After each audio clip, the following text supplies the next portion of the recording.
Otra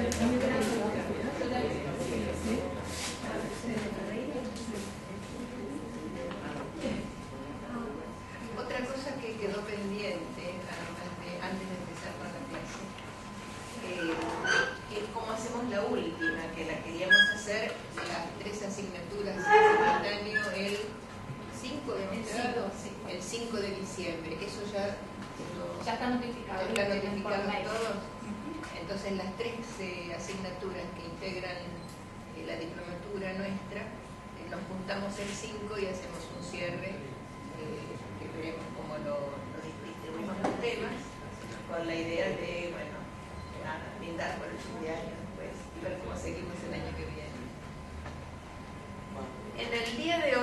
Para el día de hoy,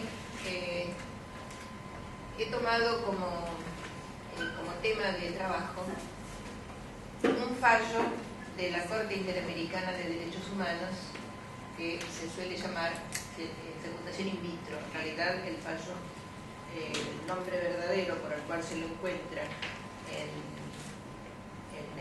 el sitio es caso Artavia Murillo y otros. Y el mismo título dice, entre comillas, fecundación in vitro, porque esa fue la materia, el tema por el cual se denunció a Costa Rica y la Corte Interamericana, estoy hablando, tomó el tema y lo desmenuzó como para que nosotros tengamos allí un material de análisis interesante. Yo voy a dividir de alguna manera, la clase de hoy se va a dividir en 3 partes. En primer lugar, vamos a plantear o a poner tenemos el video, ¿no? Sí. Vamos a poner en primer lugar la cuestión técnica de las técnicas de fecundación asistida, de reproducción asistida, para que sepamos de qué estamos hablando cuando se habla de fecundación in vitro, que es una de las técnicas de reproducción asistida, mirándolo desde el aspecto médico, porque se suele llamar también técnicas de reproducción médicamente asistidas. Para eso nos acompaña el doctor Carlos Nicolini, que es el jefe del área de salud de la Defensoría del Pueblo, para ampliar un poco más quizás los conceptos del propio video. El video dura 12 minutos. Y después que ya tengamos el tema planteado, yo voy a pasar al fallo de la Corte para comentar no voy a decir las ideas, digamos, para comentar los principios que la Corte Interamericana pone a circular en materia de técnicas de reproducción asistida, que me parecen interesantes como métodos de interpretación también, y que además fija criterios que en este momento del país donde se está discutiendo el proyecto del nuevo Código Civil, estos temas también están incluidos. Después que termine yo con el fallo, le vamos a pasar la palabra a la doctora Alejandra Bello, que es abogada, especialista en temas de bioética, precisamente para que esto que hemos visto, primero desde lo técnico, después desde lo jurídico a nivel supranacional, Alejandra lo baje a tierra, a lo que es para nuestra legislación nacional y para el proyecto que está en este momento en danza.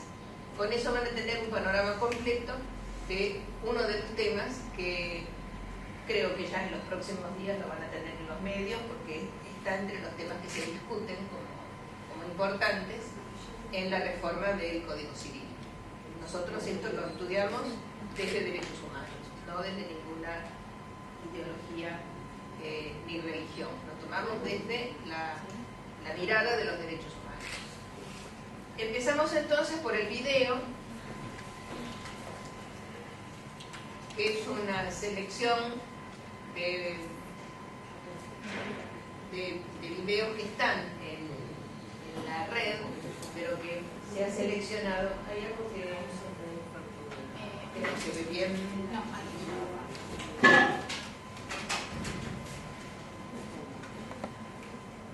Hay una sombra en la pantalla en realidad. Está doblada la pantalla. Sí. ¿Apagamos acá? Sí, ahí están apagando allá.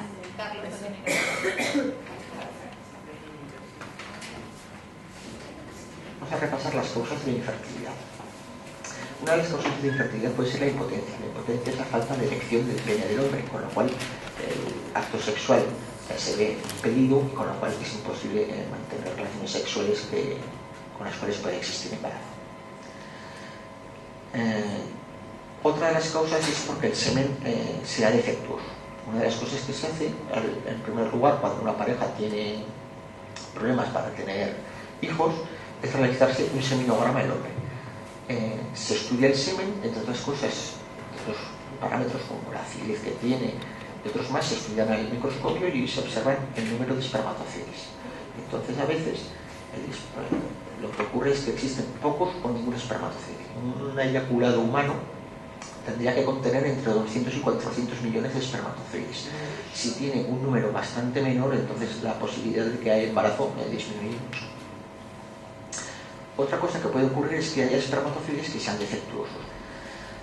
Otra de las causas frecuentes es, por parte de la mujer, es la falta de ovulación. Si naturalmente no se produce ovulación, pues nos falta un elemento clave para producirse la fecundación, que es el óvulo, y con lo cual no puede haber embarazo.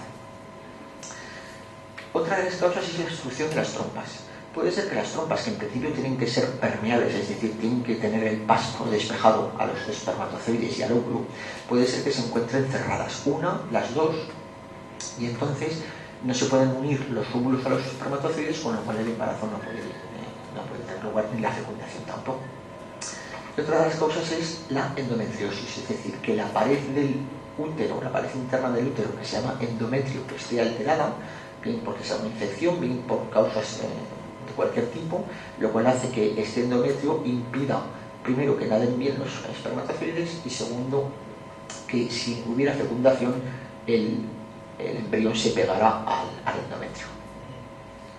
Aquí tenemos más o menos un poco la distribución de cuáles son las causas de la esterilidad en parejas. Sabemos que casi siempre son más del 25% son causas ovulatorias y el otro 25% más o menos la baja calidad del semen.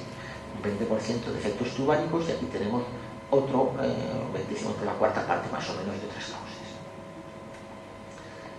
Vamos a estudiar ahora la reproducción asistida y sus diferentes técnicas. Existen dos tipos fundamentales de reproducción asistida. Una es la inseminación artificial, que suele ser a la primera que se acude en caso de dificultad para que una pareja tenga hijos, y otra es la fecundación in vitro con la transferencia de embriones, que ahora veremos. La fecundación in vitro puede ser con inyección intracitoplasmática o sin inyección. Vamos a ver en qué consiste primero la inseminación artificial. La inseminación artificial consiste sencillamente en ahorrarle trayecto a los espermatozoides, es decir, los espermatozoides del hombre se van a coger y, en vez de dejarlos aquí en el cuello del útero, que sería el lugar donde se quedan en las relaciones sexuales normales, lo que se hace es introducirlos al interior del útero, intentando dejarlo lo más cerca posible de las trompas de falopio, con el fin de que ya buena parte del recorrido que tendrían que hacer los espermatozoides ya ha sido realizado mediante esta cánula. Poco a poco se irán moviendo por aquí los espermatozoides y, si hay suerte, habrá fecundación y embarazo.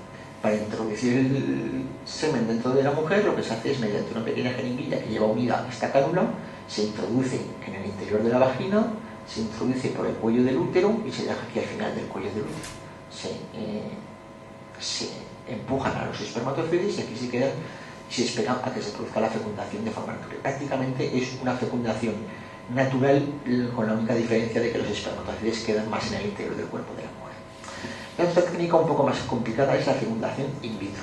Recibe el nombre de in vitro porque la unión del óvulo con el espermatozoide se realiza fuera del cuerpo de la mujer.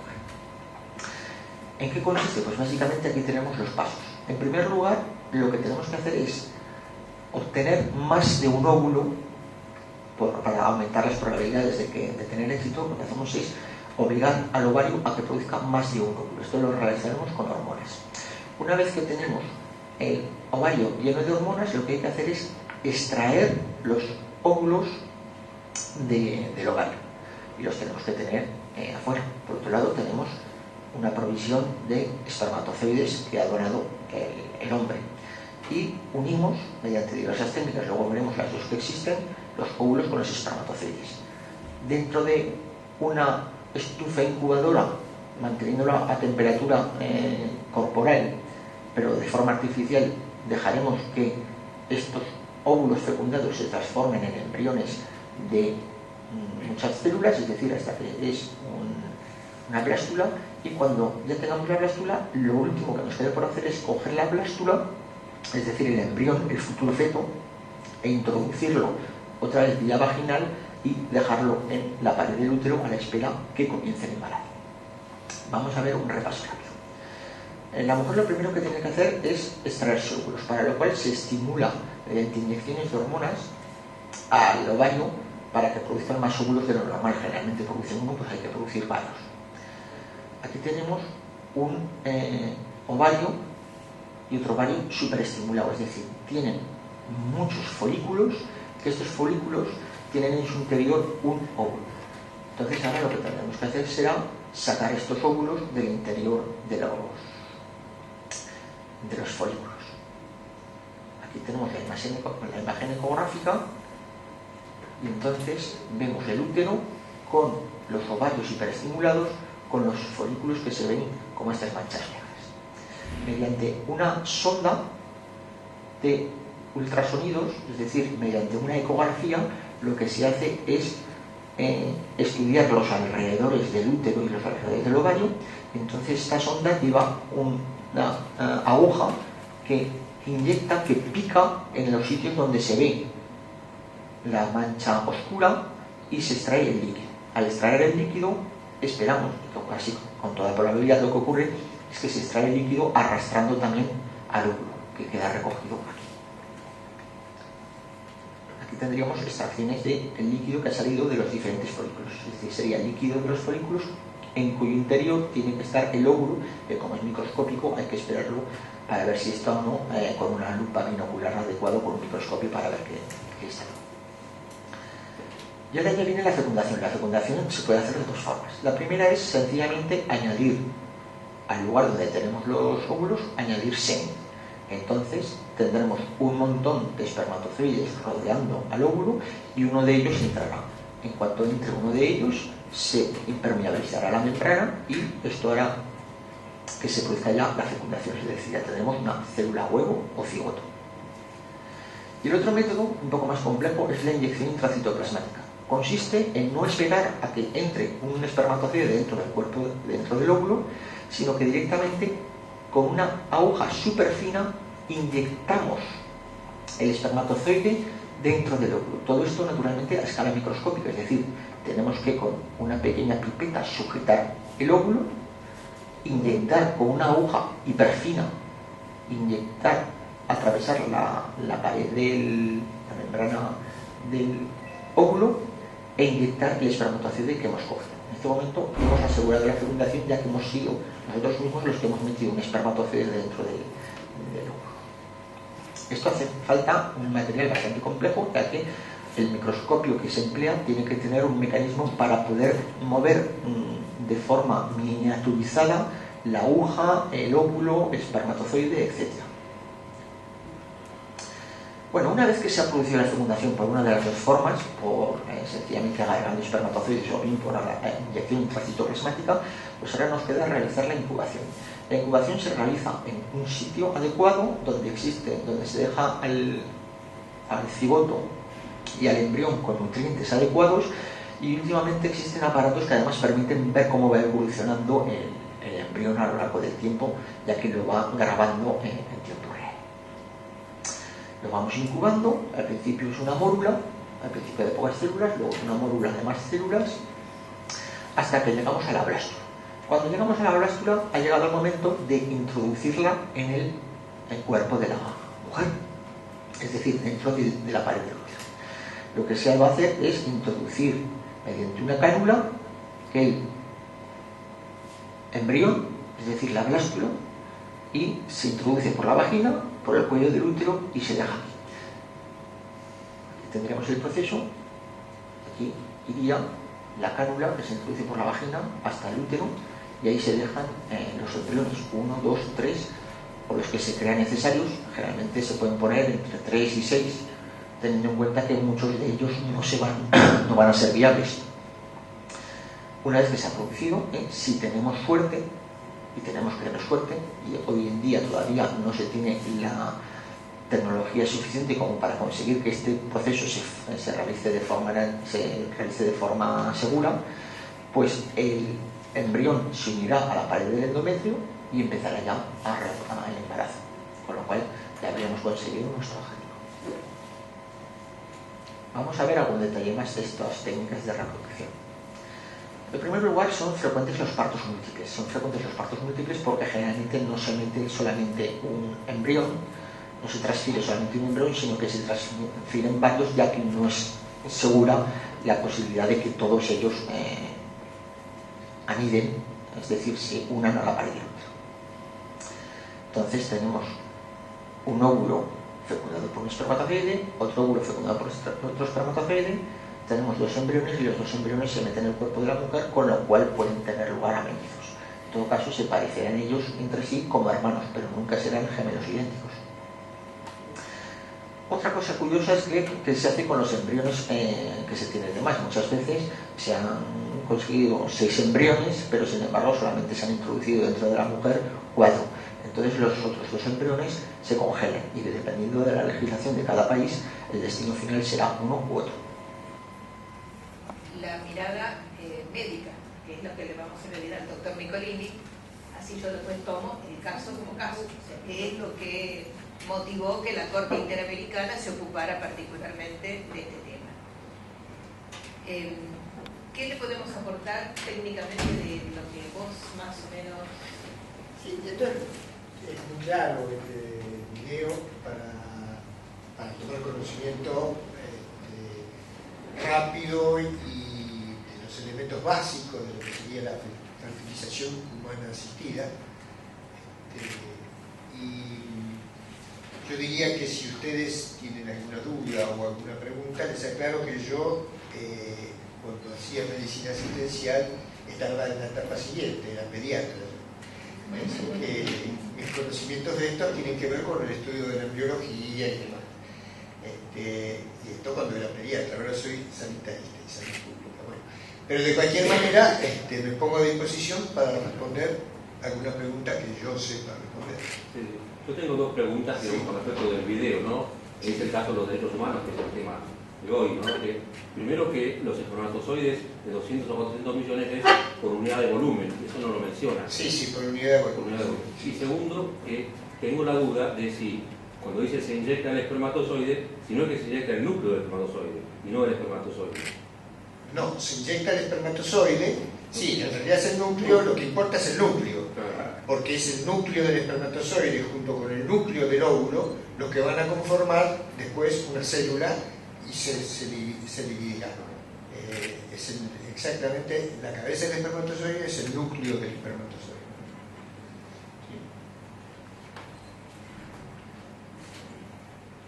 ¿Algo más?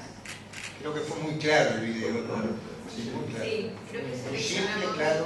seleccionamos un video español,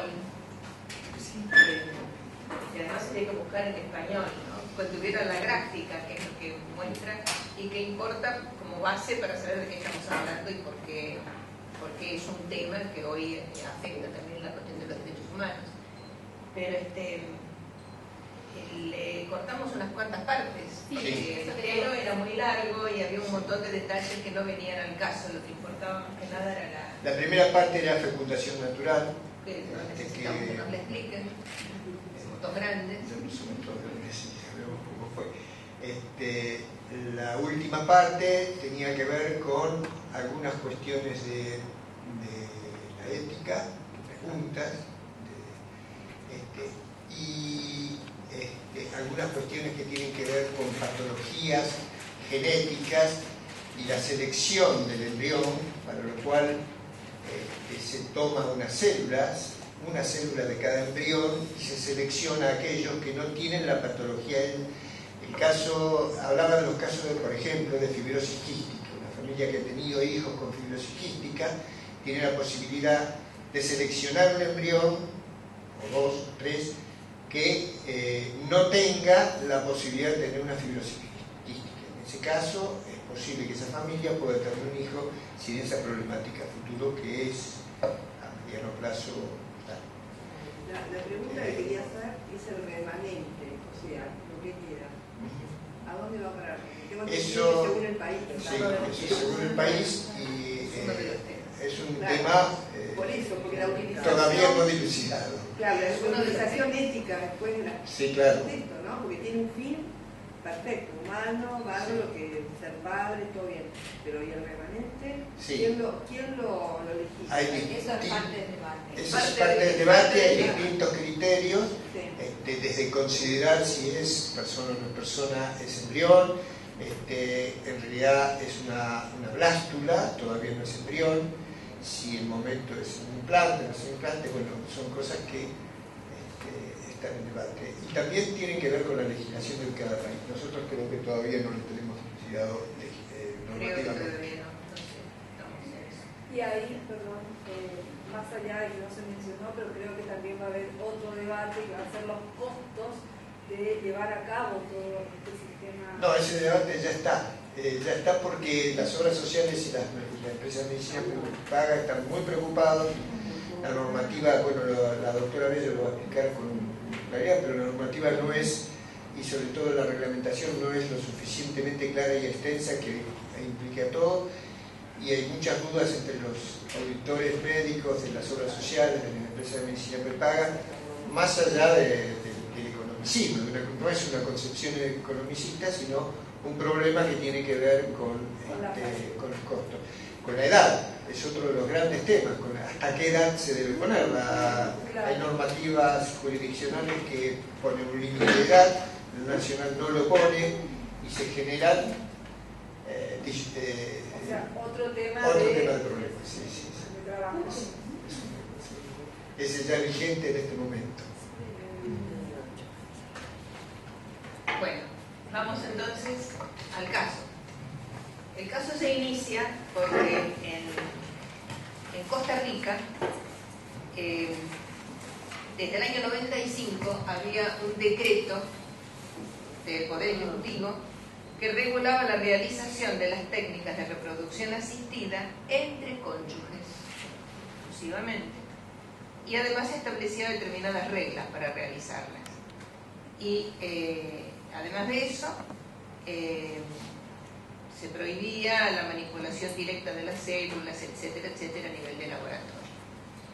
O sea que había un permiso para las técnicas de reproducción asistida, pero solo entre cónyuges y con determinadas reglas de funcionamiento.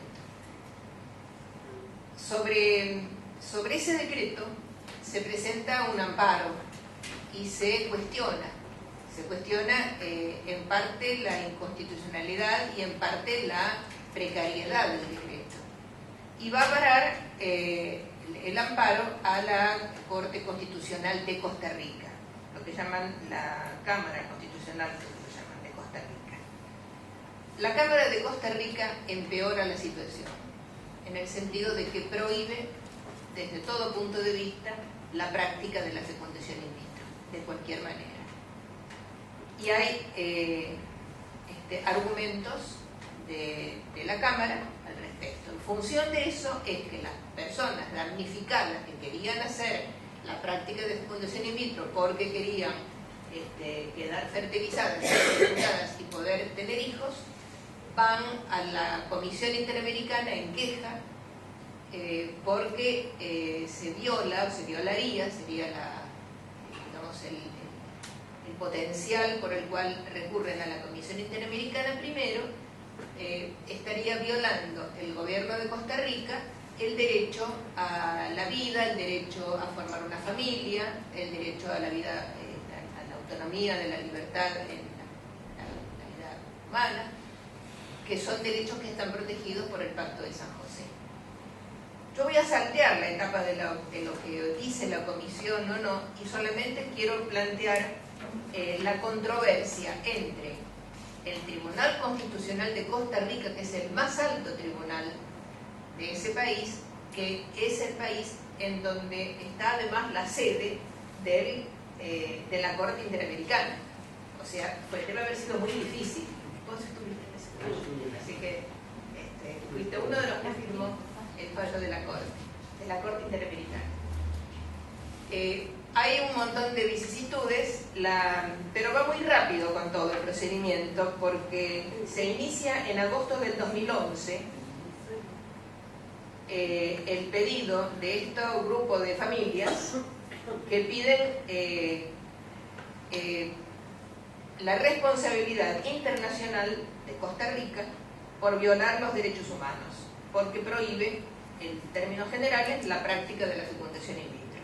Lo inician en agosto del 2011 y tenemos el fallo de la Corte Interamericana en noviembre del 2012, o sea que la verdad, insólito, en un año y pico. Es un fallo bastante reciente, de hace un año exactamente. Y evidentemente es una controversia que movilizó mucho a organismos no gubernamentales y a asociaciones tanto sociales como jurídicas, porque tuvieron 49 amicus curiae. ¿Y saben lo que son los amicus curiae, no? Los amigos del tribunal que hacen dictámenes y que manifiestan opinión sobre determinado tema. 49 amicus curiae llegaron a la Corte Interamericana. Algunas cuestiones previas del fallo las voy a pasar también muy por arriba, porque en realidad lo que me importa fundamentalmente es que veamos la controversia de opiniones entre la Sala Constitucional de Costa Rica y el Tribunal Internacional Interamericano, que veamos las definiciones que produce la Corte Interamericana y la interpretación que finalmente hace la Corte respecto de los artículos esenciales del Pacto de San José de Costa Rica, sobre los cuales había sido la petición de las llamadas víctimas, de las familias que peticionaban. Entre las primeras cuestiones procesales de inicio, yo marco tres particularmente. La Corte deja en claro que el procedimiento que se tiene por los temas de derechos humanos ante ese tribunal, que es el último garante en materia el último garante en materia de vigencia y de interpretación de la norma, el procedimiento ante la Corte no está sujeto a las mismas formalidades que las actuaciones procedimentales de los tribunales locales. Por lo tanto, abre el juego a muchas más medidas probatorias y muchos más elementos de probación que los que normalmente se utilizan en la jurisprudencia de nuestros tribunales comunes. Entre esas cosas dice, por ejemplo, que las pruebas nunca se valoran solas, se deben de valorar en un conjunto. Hay una mirada muy sistémica en materia de la valoración de la prueba, y que cada prueba tiene un peso probatorio diferente. Incluso pruebas muy sólidas las descartan porque dicen son buenas pero no sirven a los efectos de dilucidar este caso. En los hechos aparecen algunas definiciones sobre técnicas de reproducción asistida y de fecundación in vitro que aportan las pericias y que aportan buena parte de los amicus curiae. Destacando, entre otras, que la primera vez que se utiliza este método de asistencia médica para la reproducción fue en 1978. Y en América Latina, el primer bebé nace en 1984 en Argentina. O sea que la técnica de fecundación in vitro desde el año 84 se practica en la Argentina, digamos en los 30 años de democracia. Las estadísticas aproximadas que aportan estos organismos no gubernamentales: en Latinoamérica, entre 1990 y el 2010, aproximadamente 150.000 nacimientos por fecundación in vitro, y el único estado, el único que prohíbe, es Costa Rica. De allí el famoso decreto ese de Costa Rica, la inconstitucionalidad que se le presentó. ¿Qué dice? ¿No Vamos, es el único estado signatario del pacto que prohíbe? ¿cómo? ¿Costa Rica es el único estado signatario del pacto que Sí, prohíbe? es estado signatario, sí. Sí, sí. Ok, pero no es... Siendo estado signatario, por eso tiene admisibilidad del caso en la Corte Interamericana, porque Costa Rica es estado Claro, signatario. pero digo, es el único de América. Prohíbe y tiene fundamentación para prohibir, que es la que vamos a ver ahora, que es la controversia entre lo que fundamenta la Sala Constitucional de Costa Rica, que es la que prohíbe totalmente, y lo que fundamenta la Corte Interamericana, que no prohíbe, sino que por el contrario lo considera un derecho humano. Digo, es una controversia interesante. Los fundamentos de la Sala Constitucional, yo más o menos los resumí, pero están, quien quiera ampliarlos, va a buscar el fallo en el sitio de la Corte Interamericana. Pero hay 6 puntos claves que la Sala Constitucional de Costa Rica, para justificar la prohibición, comienza por decir que en realidad no es un derecho humano la fecundación asistida, sino que es una violación al derecho a la vida. Por esa razón declara inconstitucional la fecundación in vitro, dice que puede producir presuntas malformaciones congénitas, da como inicio de la vida el momento de la fecundación y no el de la implantación. Dice además que la fecundación in vitro no es una cura a una enfermedad o un paliativo a una discapacidad, como si la infertilidad fuera una discapacidad o una enfermedad, que no es una cura, sino que es un simple negocio. Y para finalizar, en relación con los embriones que quedan después del fecundado, lo que decíamos recién, el resto de los embriones que pasan, la Sala Constitucional de Costa Rica dice, y eso es como jugar a la ruleta rusa. Uno se salva y los demás se matan. La verdad que es duro, son muy duros los argumentos de la Sala. ¿Qué dice los fundamentos? Los fundamentos que se presentan o que presentan en parte los damnificados y que toma en cuenta la Corte. Por un lado, el resultado de que esa prohibición generó incluso estigmatización social, porque quedó la gente infértil sin poder tener hijos y quedó como una estigmatización de que no podían y tampoco había métodos para resolverlo. Pero que eso era además una injerencia no solo de los medios de comunicación, sino también una injerencia del Estado en la vida privada, pero sobre todo los medios de comunicación. No toma en cuenta los llamados riesgos, ni tampoco los problemas de la crioconservación en el eje de la fundamentación, pero sí pone el eje en los siguientes derechos: el derecho a fundar una familia, el derecho a la autonomía personal y a la vida privada, el derecho a la no discriminación y el derecho a gozar de los beneficios del progreso científico.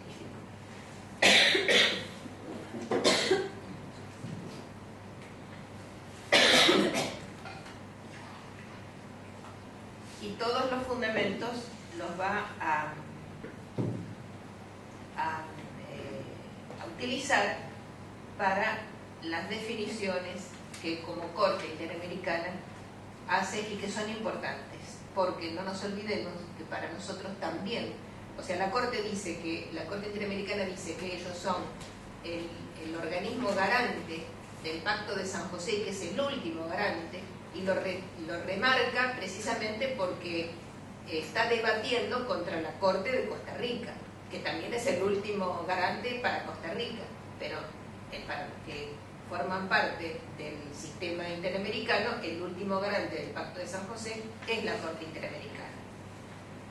Las definiciones de Corte Interamericana también nos interesan a nosotros, porque la jurisprudencia de la Corte es jurisprudencia que a nosotros nos vale como doctrina. Cuando digo nosotros, digo que los casos que se juzgan en Argentina con las demandas o amparos o incluso lo que salga del proyecto del nuevo Código Civil va a tener que pasar por el control de convencionalidad, o sea, el control de las convenciones y de la jurisprudencia sobre las convenciones, que es lo que hace la Corte Interamericana. Una pregunta.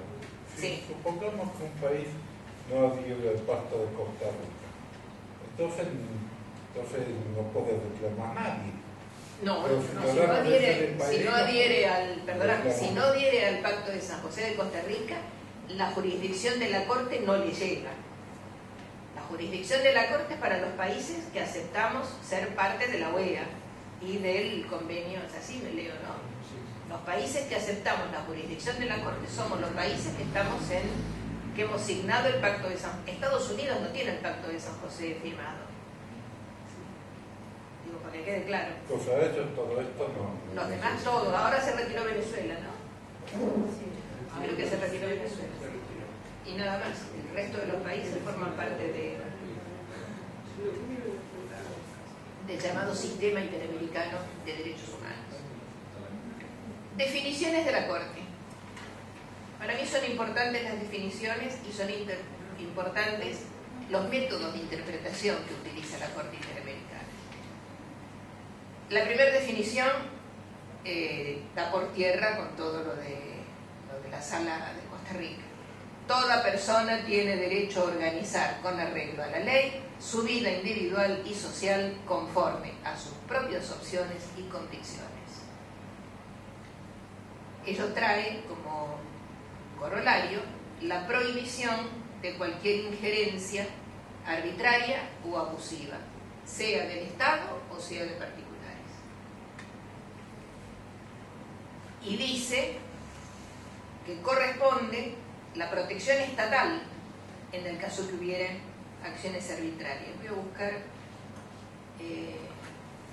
la página específica del fallo. Un segundito nomás. Que corresponde la protección estatal frente a acciones arbitrarias de instituciones oficiales que afecten la vida privada o la familiar, y que el ámbito familiar debe quedar exento e inmune a invasiones de terceros o de la autoridad pública, de terceros o de la autoridad. Los terceros, en la lectura completa del fallo, se está refiriendo a los medios de comunicación, que evidentemente en Costa Rica habían afectado bastante.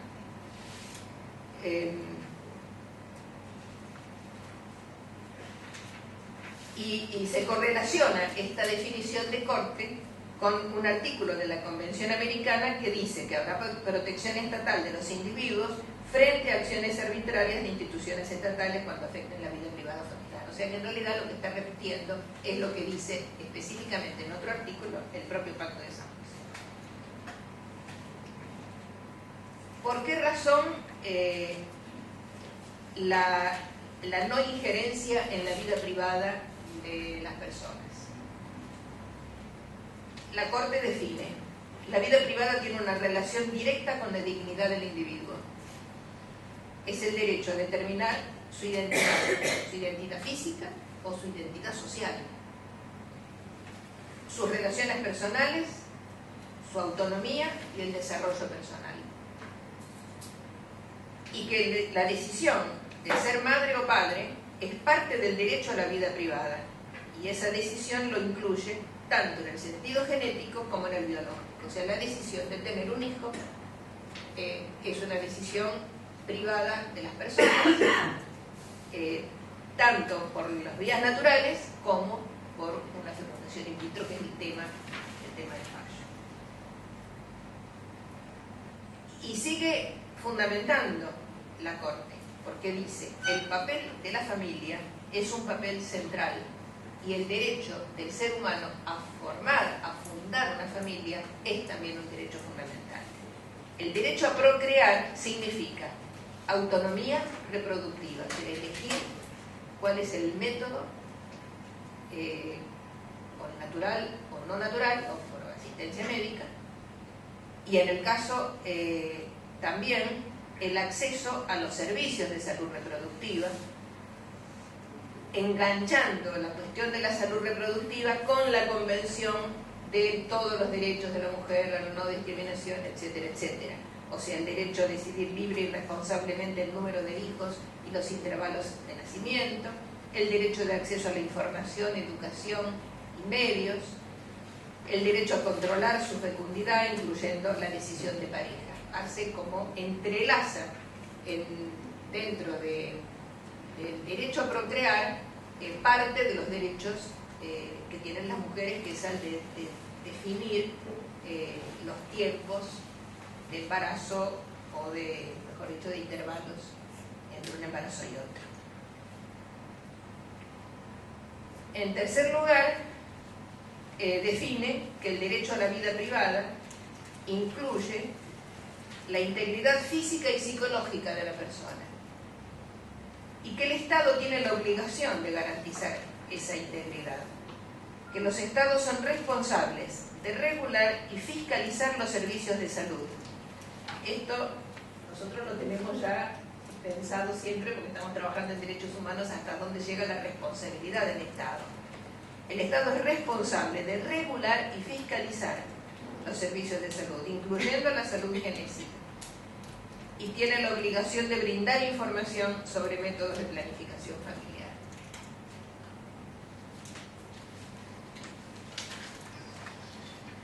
Voy a ver si hay algún agregado.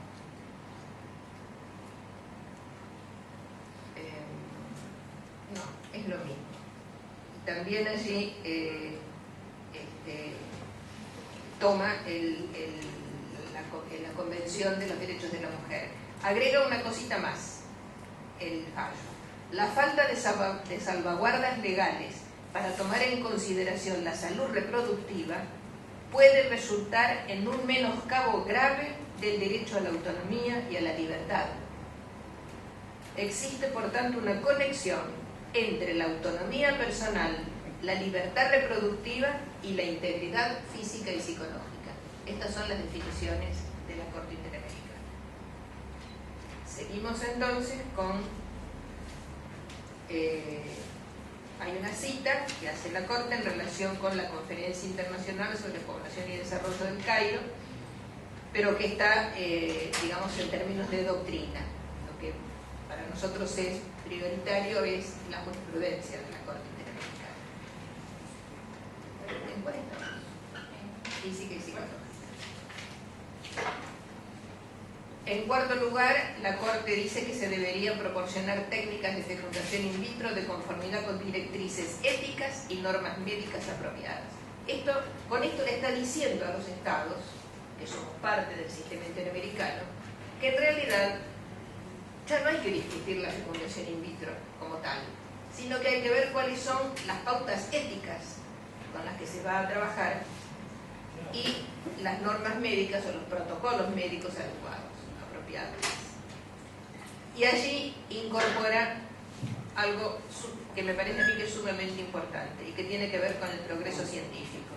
El derecho a acceder a la tecnología médica necesaria para ejercer ese derecho y el derecho al goce de los beneficios del progreso científico y de sus aplicaciones. Incorpora, y yo creo que esta es la primera vez que veo esta incorporación del derecho a los beneficios de la ciencia como un derecho humano, que no es un tema menor, porque muchas veces se debate, en estos temas de reproducción, se debate desde lo religioso, y acá la Corte está haciendo una invocación que no es religiosa, que es a la ciencia, y la reitera después, lo vamos a ver ahora en las pautas de interpretación, reitera el valor de la ciencia y la tecnología como el acceso a ellas forma parte también de un derecho humano. Así como decimos el derecho a la educación, el derecho a la salud, el derecho a la justicia, el derecho a los beneficios del progreso científico y tecnológico. Bueno, en el caso de Costa Rica se producían todos estos daños, que yo los pongo porque al final del fallo los daños aparecen en el marco de la política reparatoria, o sea, cómo se le va a reparar a toda esta gente que no pudo utilizar los métodos de reproducción y la violación de derechos humanos que eso significaba, cómo se le va a reparar y qué tipo de reparaciones plantea después la Corte. Dice, por ejemplo, los daños que ocasionó, modificación de curso de vida, gente que se tuvo que ir al exterior para poder hacer la práctica de la reproducción asistida, incluye la ruptura de lazos matrimoniales, etc. Con esta idea de los daños que produjo el Estado, es que además le da una segunda responsabilidad al Estado, no solamente por lo que prohibió, sino porque tuvo injerencia, se metió dentro de la vida de un montón de gente en lugar de garantizarle sus derechos. Y después vienen las sanciones al Estado. Veamos las modalidades de interpretación, o sea, cómo llega la Corte después de haber, desde qué pautas se interpreta. Empecemos por decir que la Corte de Movida dice, el último intérprete de la Convención Americana, o sea, el Pacto de San José, somos nosotros, Corte. Estos dos artículos, que son los que alegan las víctimas, que son dos artículos de la Convención, son los siguientes. El artículo 1.2, que para los efectos de esta Convención, persona es todo ser humano. Ese es el tema. Persona es todo ser humano. Artículo 4.1, toda persona tiene derecho a que se respete su vida y este derecho estará protegido por la ley, en general, a partir del momento de la concepción. Subrayemos, a partir del momento de la concepción, porque es el otro eje de debate. Nadie puede ser privado de la vida arbitrariamente. La Sala de Costa Rica había argumentado en contra, había argumentado que la prohibición de la práctica de fecundación in vitro, al implicar la pérdida de embriones, significaba que era una violación al derecho a la vida. O sea, es otra interpretación la que hace Costa Rica.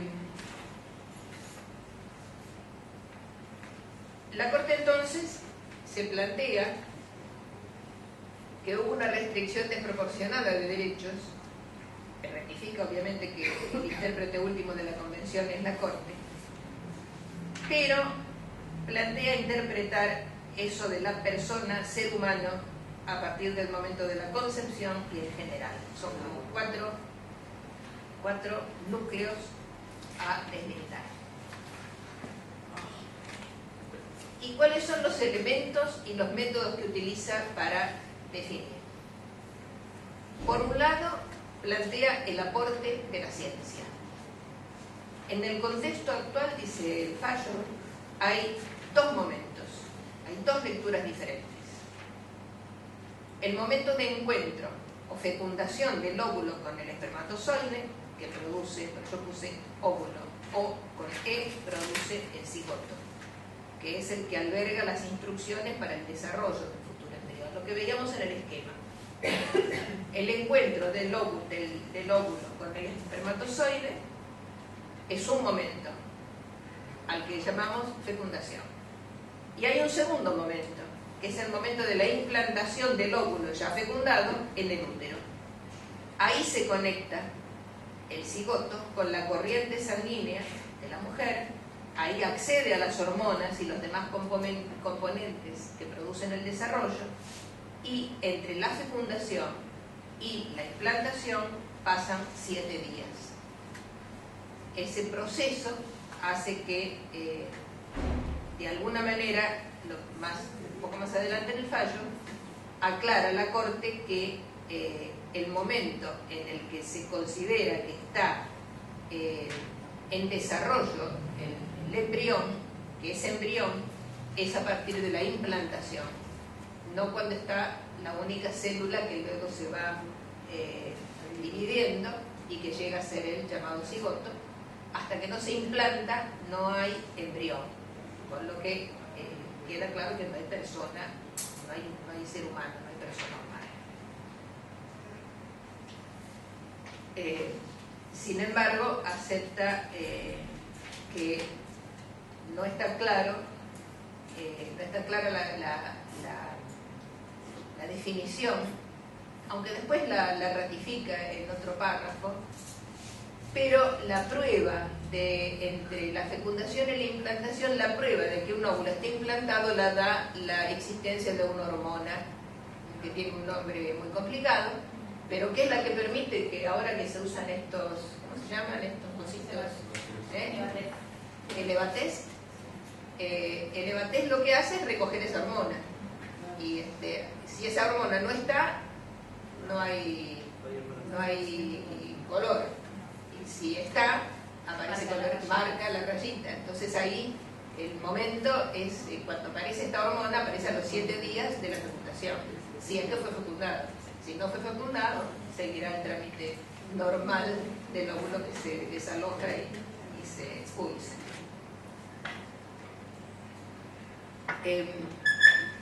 La Corte acepta esos dos momentos, pero define que el momento de la concepción, porque recuerden que el Pacto de San José dice desde el momento de la concepción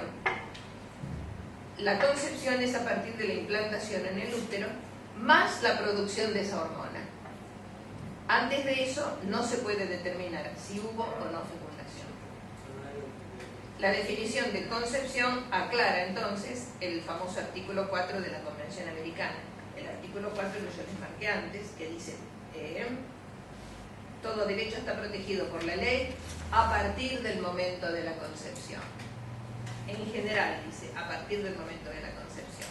Después hay que ver qué quiere decir en general. Sí.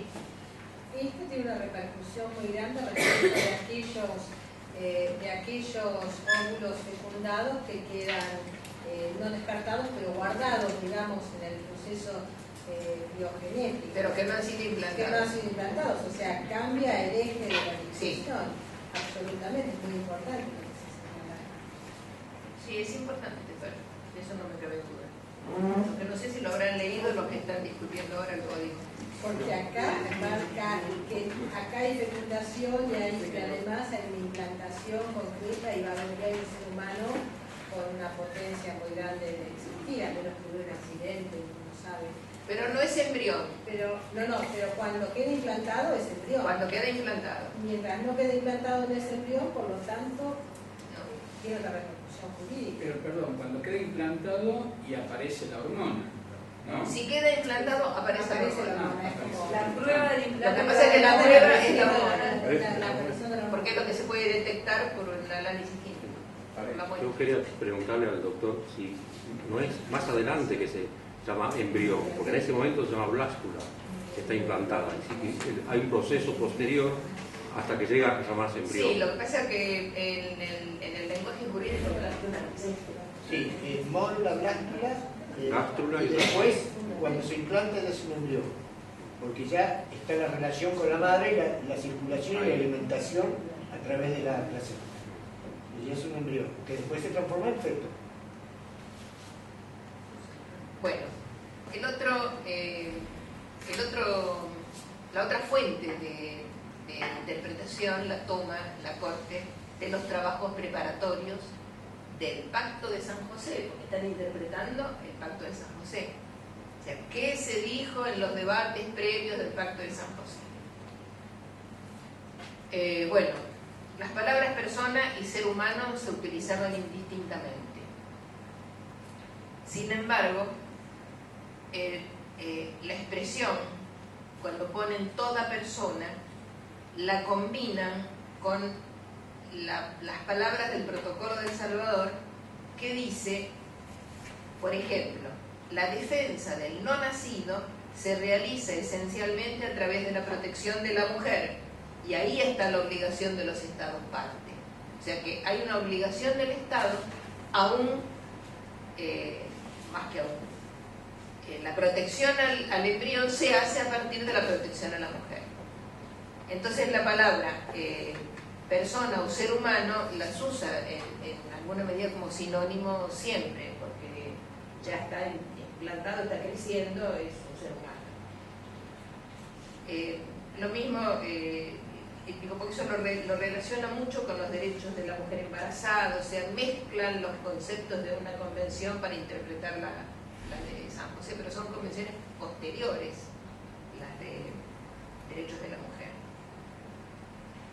Y después hace una interpretación de tipo evolutivo, donde la Corte dice: los tratados de derechos humanos, o sea, las convenciones, son instrumentos vivos. Su interpretación debe acompañar la evolución de los tiempos y las condiciones de vida actuales. Lo repito, la interpretación de las normas debe acompañar los tiempos y la situación de vida actual.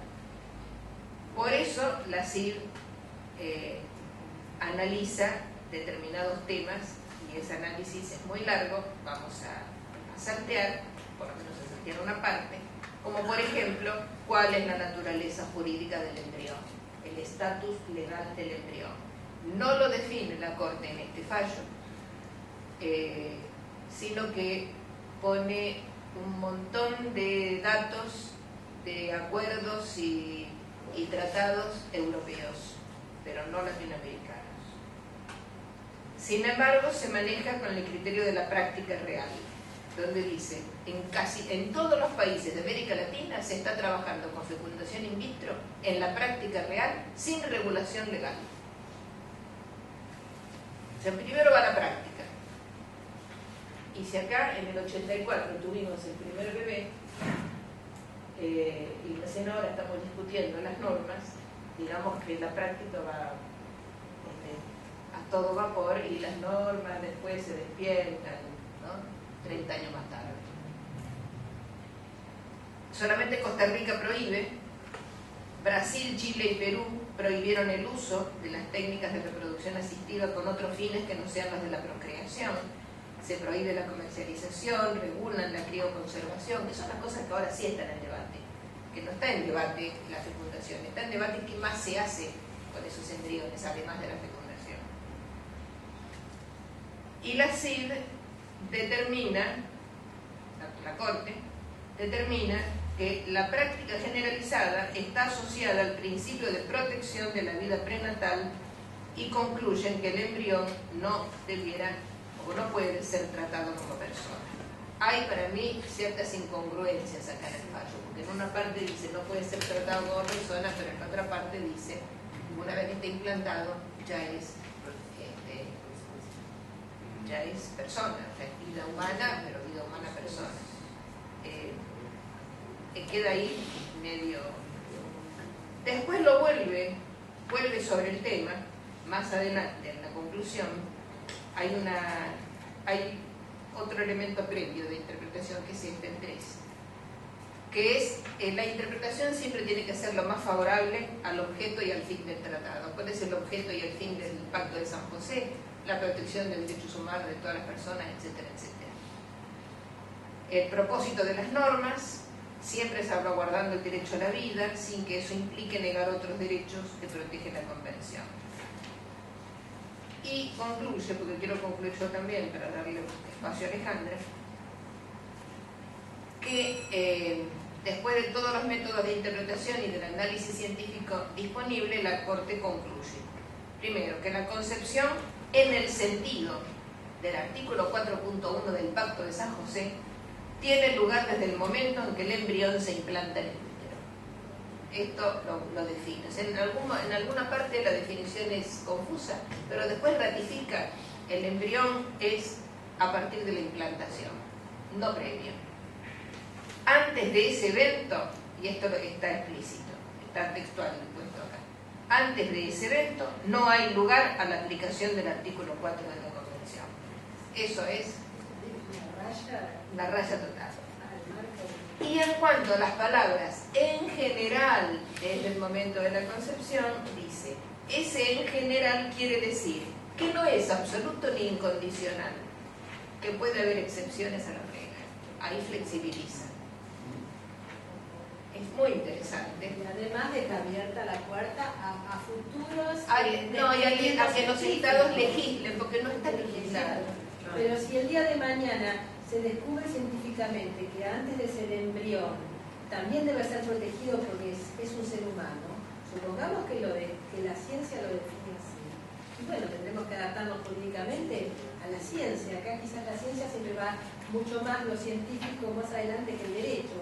Eso no es, me parece que eso no es lo que está en debate, porque daría la impresión de, mirando así como la célula se conforma y se va dividiendo y finalmente al implantarse empieza el desarrollo.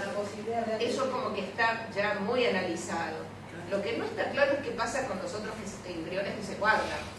Y en calidad La llamada crioconservación, eso es lo que no está claro. ¿Y quién tiene el derecho sobre eso? Cada uno estamos en los temas que no están dilucidados.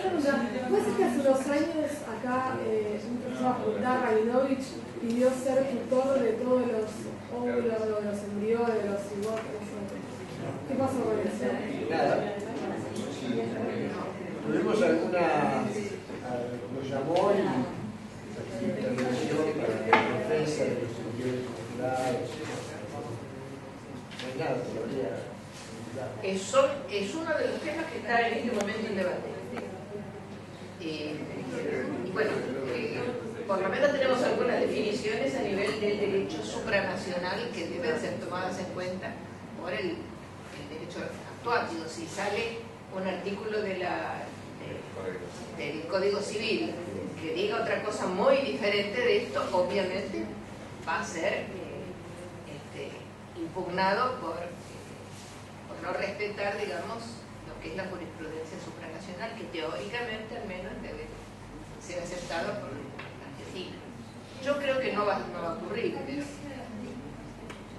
sí, estos son los riesgos que están dando vueltas todavía y que no los hemos tomado, pero que plantea también el fallo.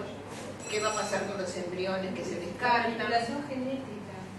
La manipulación genética, la implantación post-mortem, donante muerto que donó en vida, o donante anónimo, que tiene que ver con la identidad y que tiene que ver, son todos los temas que están sin resolver, son los interrogantes, la parte problemática. Y los derechos del embrión en caso de ser implantado en otro cuerpo, ¿cuáles son? Si tiene derecho de herencia sobre sus padres originales o sobre... no se pronuncia la Corte sobre la comercialización, no se pronuncia...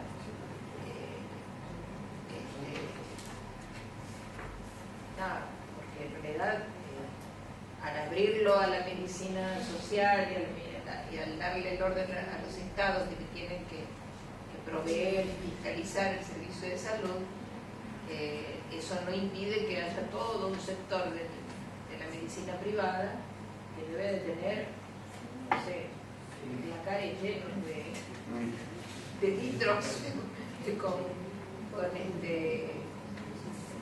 adentro, y sabe Dios qué va a ocurrir. La verdad que para mí también es un interrogante, pero bueno. Vamos a ver cómo está la legislación nacional. O sea, vamos a bajar a tierra. Nos salimos del Tribunal Internacional y vamos a lo que en este momento hay y existe y es tema. Bueno, buenas tardes. No se crean que porque vamos a hablar del tema de la ley vamos a resolver todos estos cuestionamientos que todavía están pendientes de resolución, tanto en la comunidad científica, académica, como en el ámbito de la bioética y por supuesto en el ámbito del derecho. Bueno, en primer lugar quiero agradecer a la doctora Pierini por esta invitación y bueno, y espero poder por lo menos plantearles cuál es el estado del arte en este momento en nuestro régimen jurídico. La ley de reproducción asistida es del mes de mayo del 2013. Es decir, que en el momento que se estaba discutiendo y estaba con debate parlamentario la ley, la Corte Interamericana de Derechos Humanos tenía en debate, digamos, este caso para su resolución. Sin embargo, la ley de reproducción asistida plantea cuestiones que sí fueron, que podemos decir que son concordantes con lo que plantea la Corte Interamericana de Derechos Humanos, aspectos vinculados con el acceso y la cobertura. Sin embargo, deja librado al azar otras cuestiones vinculadas con la regulación específica de qué significa, qué es el embrión, desde cuándo hay vida, desde cuándo se considera que hay concepción. Por lo tanto, entonces la idea es que ustedes vean que esta es una ley de cobertura que plantea una cobertura igualitaria, rescata el derecho de la igualdad a formar una familia, el derecho de la igualdad a procrear, el derecho a la planificación familiar. Desde el punto de vista de bioético, plantea el derecho a la equidad a todas las personas, porque pone como principales obligados a estas coberturas a todo el sistema público de salud, integrado por los 3 subsectores. Bueno, muy rápidamente les voy a mostrar un poco de qué se trata. Bueno, es una norma de orden público, es decir, aplicado para todo el territorio de la República.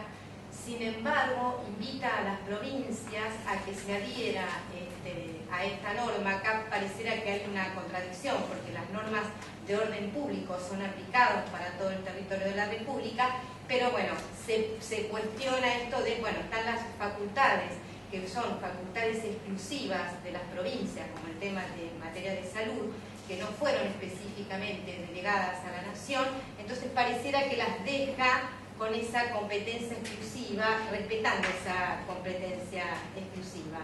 Pero esto después se resuelve más adelante cuando plantean que la cobertura tiene que ser dada por todas las obras sociales integrantes del sistema de salud, de la 23660, 23661 y otras leyes, y además cualquier entidad de medicina prepaga, independientemente de cuál es la figura jurídica con la cual fue conformada. Por lo tanto, se considera que es una ley de aplicación nacional a todo el territorio de la República, y aquellas provincias que tienen legislaciones anteriores deberán entonces adecuarse y adaptarse a las cuestiones que se plantean en esta ley. Y plantea que las autoridades, tanto jurisdiccionales provinciales como las del gobierno de la ciudad, deben tomar los recaudos entonces para hacer efectiva la implementación de esta ley. Bueno, como les decía, garantiza el acceso integral a todos los procedimientos de técnicos médicos asistenciales de reproducción médicamente asistida a través de todos los prestadores, y entienden por reproducción médica asistida a los procedimientos y técnicas realizadas con la asistencia médica para la concreción de un embarazo. El acceso igualitario se los plantea para todos los beneficiarios de las prácticas normadas en esta ley. Esto es, la Ley de Fertilización Asistida Nacional no es una ley que resuelve un tema de infertilidad, es decir, no se aplica solamente a las personas que tienen un problema de fertilidad, sino que el planteo es igualitario independientemente de si tienen o no tienen un problema de fertilidad, independientemente de si tienen o no tienen pareja.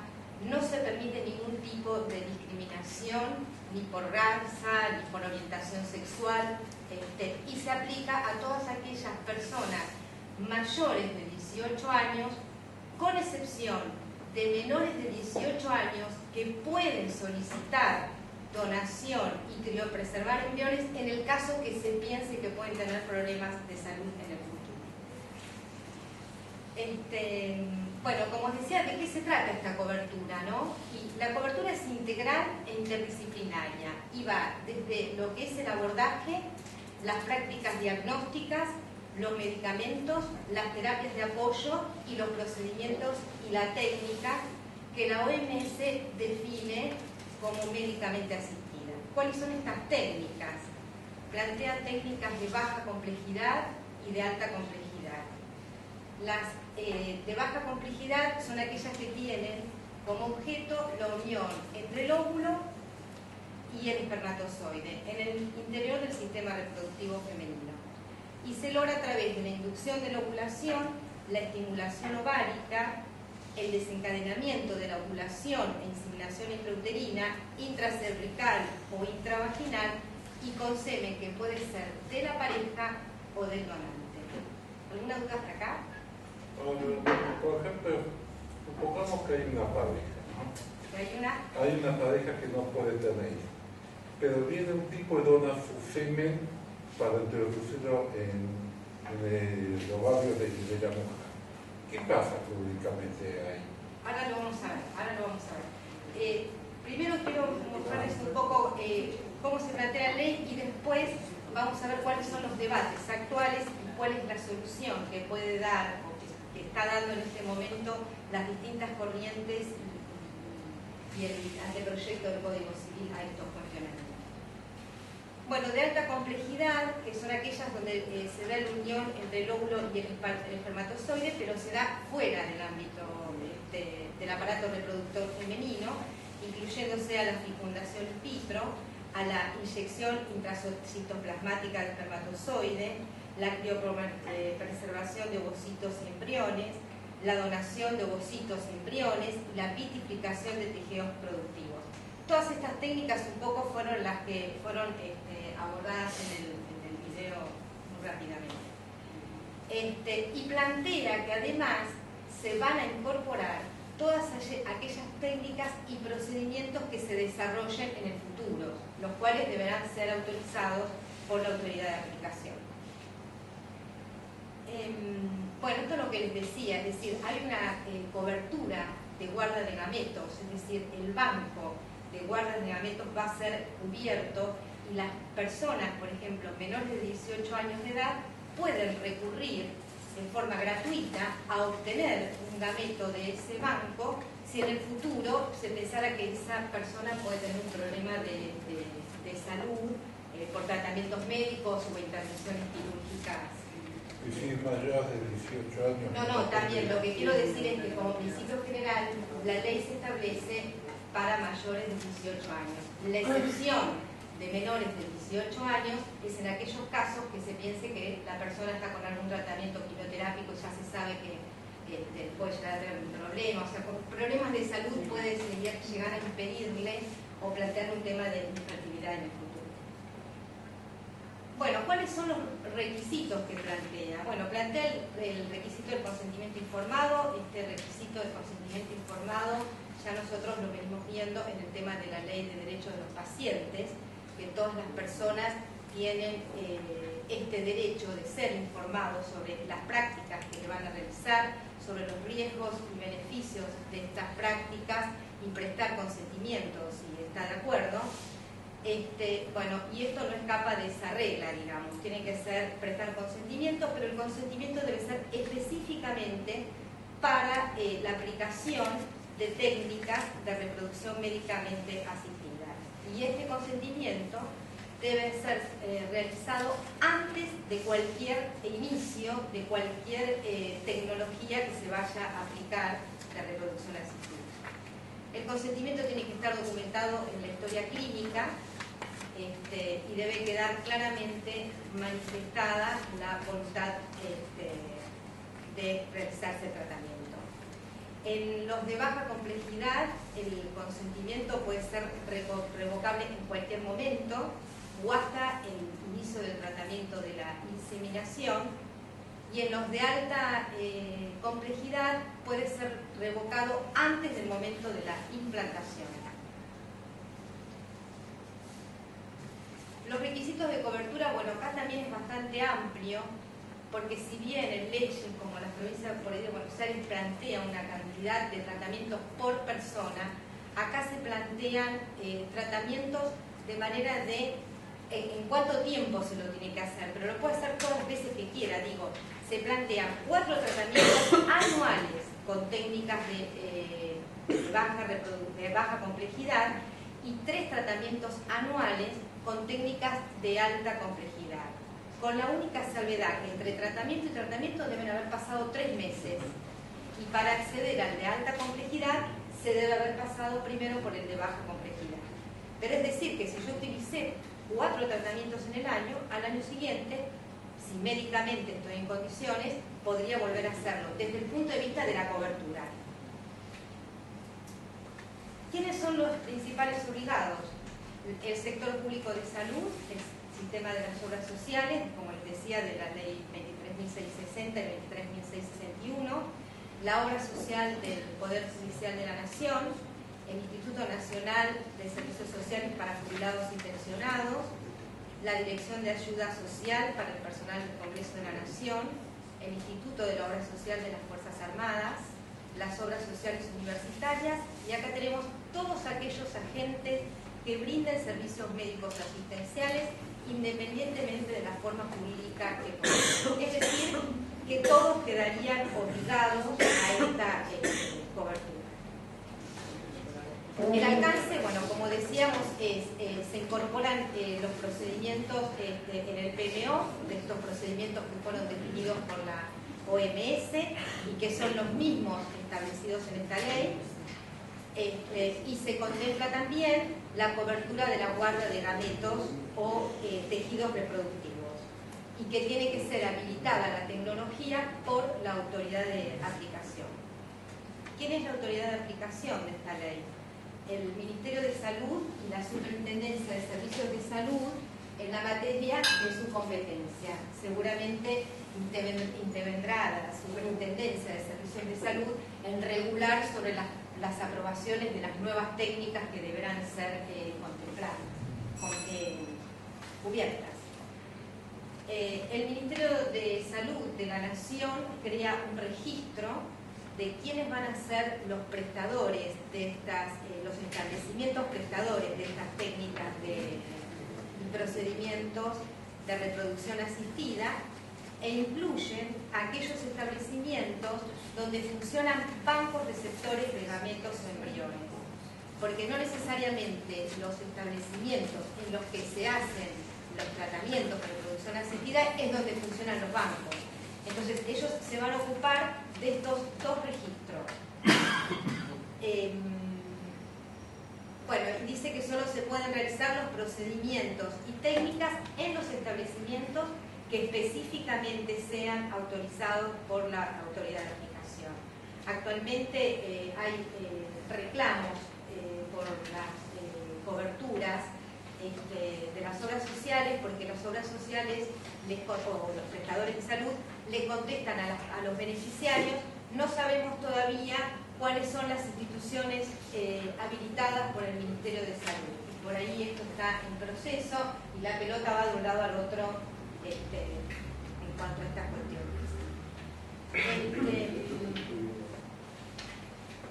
Bueno, la autoridad de aplicación va a establecer cuáles son los requisitos de habilitación que tienen que tener estos centros o estas instituciones para poder realizarse los tratamientos de fecundación, de reproducción asistida. La habilitación sanitaria del establecimiento es realizada por la autoridad jurisdiccional o local, de acuerdo a las normas de clasificación que se hacen y de acuerdo a las especificaciones que se soliciten.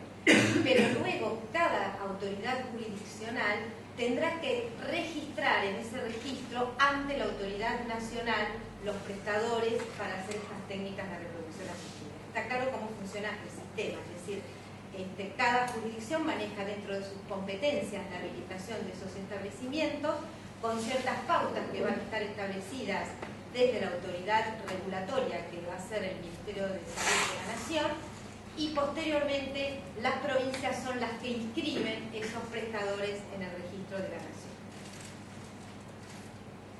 Bueno, más allá de esta actividad de registro y habilitación que tiene el Ministerio de Salud como órgano rector en la materia, debe arbitrar medidas necesarias para asegurar el derecho al acceso igualitario, debe publicar las listas de los centros públicos y privados que fueron habilitados para la realización de estas prácticas, debe realizar campañas de información para promover en las personas la educación respecto de cuáles son los cuidados de fertilidad que tienen que tener las mujeres y los varones, y propiciar algún programa de formación respecto de los médicos y profesionales de la salud involucrados en estas técnicas de reproducción asistida. Y para eso contará con un presupuesto especial, porque se ha creado un programa que cuenta con un presupuesto especial para la aplicación de esta ley.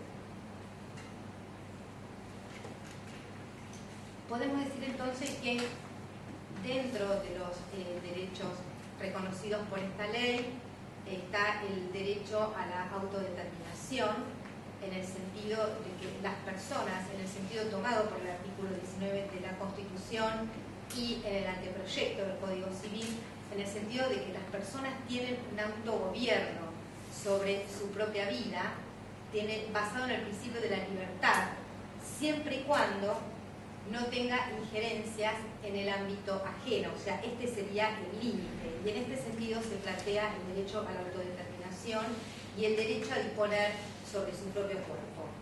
Plantea un derecho de igualdad en el acceso, sacando todas cuestiones vinculadas a la discriminación, ya sea de género, de situaciones económicas y sociales y culturales, de manera que todo el mundo tiene acceso. Plantea un derecho a la no discriminación, planteado también esto en los términos que se planteó en la Corte Interamericana. El derecho a la salud reproductiva, que ya viene planteándose también en nuestro país a partir de la Ley de Salud Sexual y Reproductiva, y el derecho a la planificación familiar. ¿Alguna duda hasta acá? Bueno, sin embargo, esta ley, como veníamos diciendo y lo planteaba la doctora Perini también, que pasaba con el caso de la Corte, tiene muchas cuestiones que todavía no están resueltas, y estas cuestiones, como decía también acá la compañera, tiene que ver con la criopreservación en embriones, es decir, no plantea qué va a pasar con esos embriones que van a ser criopreservados, no plantea cuál es la limitación de transferencias de embriones. Ustedes saben que, como explicábamos recién con el doctor Nicolini en el video, se seleccionan una serie de cantidad de embriones, pero sin embargo se plantean se implantan 2 o 3 embriones. Acá no está planteado qué cantidad de embriones se van a transferir. ¿Qué va a pasar con esos embriones supernumerarios, con esos embriones que sobran? Si se van a aplicar para la ciencia, si se van a aplicar para cuestiones eugenésicas, si se van a... O sea, no está delimitada en esta ley. La otra cuestión es qué pasa con la donación de gametos, que la donación de gametos es anónima. Si esto no sería anónimo, no habría donantes. Entonces, esto plantea un cuestionamiento, y con los cuestionamientos y dilemas morales que plantea esta situación, ¿no? Porque siempre hay como 2 derechos en conflictos, es decir, cuando se habla de la criopreservación de embrión y la limitación de transferencias, es porque se está cuestionando, bueno, el embrión es una persona, bueno, ¿hasta cuándo vos podés disponer de tu propio cuerpo y hasta cuándo estás teniendo injerencia en el embrión que no es tu propio cuerpo? Esta es un poco como la discusión bioética, igual que el tema de la donación de los gametos, es decir, ¿qué pasa con este sistema de la donación de gametos donde se protege, digamos, el derecho de la confidencialidad del donante, pero no se protege el derecho a conocer su identidad de la persona por nacer? Entonces, estas son las cuestiones que se encuentran en plena discusión, como decía la doctora Perini. Y la otra cuestión que también se plantea es la participación de terceros sin voluntad procreacional, la famosa y vigente discusión que hay ahora del alquiler de vientres. O sea, estas son cuestiones que se están discutiendo actualmente, como les decía, no solo en la comunidad bioética, sino además en las propias comisiones de revisión del anteproyecto del Código Civil. Entonces, los ejes del debate de la reproducción médicamente asistida se ubica en: ¿los embriones deben ser considerados personas? Este es el primer cuestionamiento. ¿En qué tiempo uno debe ubicar la concepción de las personas? ¿En el momento de la fecundación o en el momento de la implantación en el útero materno? En función de las definiciones que nosotros demos, digo, la comunidad jurídica y científica y demás, en función a la comunidad que se tome y de la postura que se tome, se podrá considerar si la situación de un embrión extracorpóreo puede ser considerado como un acto de disposición del propio cuerpo, o por si el contrario, nosotros estamos interrumpiendo la vida de una persona humana. ¿Está claro cuál es el planteo? Entonces, respecto del comienzo de la existencia humana, hay muchas teorías que ya vienen con anterioridad ya de la creación de nuestro Código Civil, de la época ya de los romanos, donde se planteaba que el nascituro era como parte del cuerpo de la madre. Entonces, solo con el alumbramiento se producía la persona física. Esta es una teoría de De Saurini que es muy reconocida y decía, pensar que dentro del seno materno hay derechos es una ficción que concede el propio derecho. Es una teoría de la ficción, porque hasta que no se produce el alumbramiento, entonces la persona no es persona, porque es parte del cuerpo de la madre. Después el Código de Prusia lo que plantea es que todos los derechos, en la postura contraria, todos los derechos de la humanidad pertenecían aún a los no nacidos. Entonces, esta postura plantea derechos a las personas por nacer. La existencia de la persona, decía Belisarius, comienza, y así está planteado en nuestro Código Civil, con la concepción en el seno materno. Después hay otras teorías que dicen que, bueno, que el comienzo de la existencia humana comienza desde la fecundación y dice que hay personalidad desde el mismo instante que se produce la fecundación y se unen el gameto femenino con el masculino. Entonces, a partir de ese momento podemos considerar de que hay condiciones innatas para ser considerado un individuo. Después hay otra teoría que dice que identifica 4 etapas gestacionales. En la primera etapa gestacional, que es donde se producen los gametos, en la fecundación entre el cigoto, está la mórula y el blastocito, esa es una primera etapa embrionaria que no tiene la categoría de embrión, se llama preembrión. Y esta fue un poco la postura que también tomó el Reino Unido. La etapa embrionaria, la segunda etapa embrionaria es la anidación. La tercera etapa embrionaria, y que es un poco la que retoma la Corte, es el implante, pero comprende la gestación y el desarrollo. Y la cuarta etapa es el nacimiento. Entonces dicen, en la primera y en la segunda etapa, si bien es vida, nosotros no podemos considerar que es un humano. Hay una vida biológica, pero no hay un humano. Entonces dice, solamente cuando se produce la unicidad del embrión, y eso es cuando el blastocito se implanta en el útero y comienza como a alimentarse, ahí podemos considerar que existe una persona humana. Otros consideran que está dado después de la anidación, y esto es, una vez que se produce el implante, hay entre 15 y 40 días para desarrollar la corteza cerebral. Entonces, en esa etapa de corteza cerebral es donde la persona empieza a sentir. Acá, entonces, te dice que puede haber personalidad. Mientras tanto, lo que encontramos es un embrión como un centro biológico carente de vida humana y de personalidad. Y después hay otra teoría que dice que en realidad comienza la persona una vez que el feto se desprende de la madre. O sea, fíjense que las posturas son diversas y cada uno tiene su teoría al respecto. La situación jurídica argentina en el Código Civil actual plantea que se es persona desde la concepción en el seno materno. Y entonces plantea inclusive que a partir de ahí se pueden adquirir derechos y obligaciones. Pero ojo, si la persona no nace con vida, esos derechos es como si nunca hubieran nacido. Por lo tanto, está contemplándose también la categoría de los niños, de las personas por nacer, que es una categoría distinta de personas. Ya tenemos que cerrar. Bueno, y el anteproyecto del Código Civil finalmente plantea si hay técnicas de reproducción asistida, la concepción comienza desde la implantación en el seno materno. Y si es por una relación natural, la personalidad comienza en la concepción en el seno materno, que en definitiva los dos es con la implantación. Bueno, esto si ya tenemos que ir cerrando, se los explico sucintamente el tema del derecho a la identidad respecto del derecho a la confidencialidad del donante,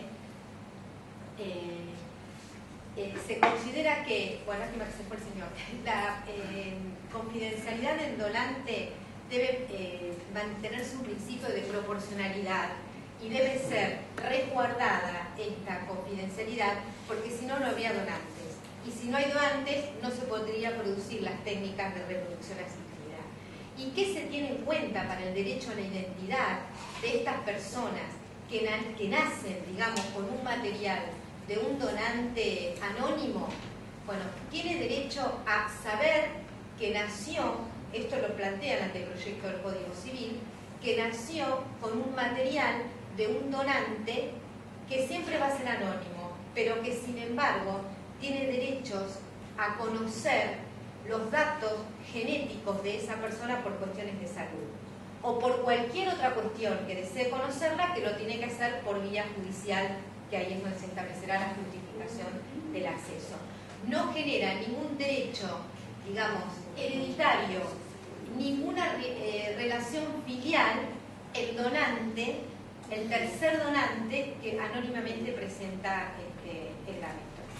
Bueno, si querés lo podemos dejar acá. El tema es súper interesante, nos quedó un poquito más de ver cómo estaba planteado el proyecto, pero estas son las cuestiones más fuertes actualmente. A mí me quedó una pregunta de las experiencias positivas anteriores, cuando dice que la persona que no nació, si muere antes de nacer, no tiene derechos. Y yo creo que eso, digamos, a lo mejor es a los fines de esto que estamos hablando, pero si una mujer embarazada es atropellada por un automovilista y mueren los dos, me parece que mueren dos personas, no una sola. No, el planteo es dado por el Código Civil y plantea la categoría de personas por nacer. Las personas por nacer son aquellas personas que, habiendo sido concebidos, se consideran personas hasta tanto nazcan. ¿Qué quiere decir esa categoría? Se consideran personas en tanto y en cuanto son plausibles de tener algunos derechos, como por ejemplo el derecho a recibir una herencia o a recibir una donación, que en este caso lo haría por su representante. Ahora, ¿qué pasa? Ese derecho que se le concede en esa situación de personas por nacer, si al nacer no nace con vida, si vive un instante, lo tiene y es irrevocable. Pero si nace sin vida, es como si nunca hubiera existido. Y no son todos los derechos, a los que acceden. Bueno, muchísimas gracias.